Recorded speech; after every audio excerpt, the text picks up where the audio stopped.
Seja bem-vindo a mais um vídeo aqui do canal.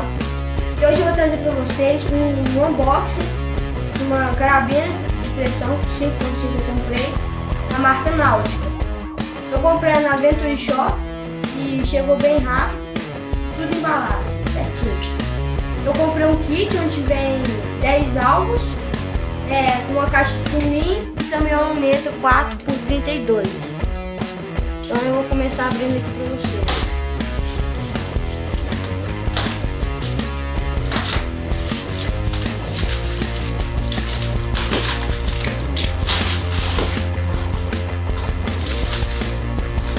Aqui está a luneta da marca Titan 4x32, um chumbinho da Náutica Twister, ele é banhado no cobre 5.5 e os alvos.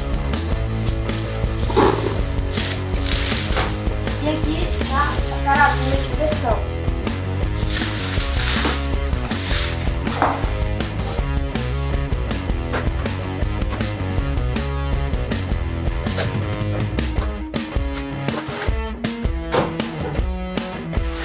Aqui está ela, vem com óculos de proteção, manual da Náutica, e aqui está ela.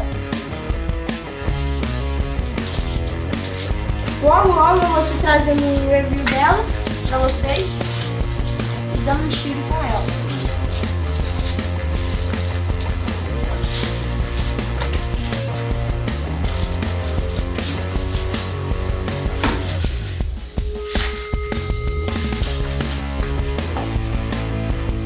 Madeira com fibra ótica. E é isso, galera. Obrigado por assistir, dê um like e até a próxima. Valeu!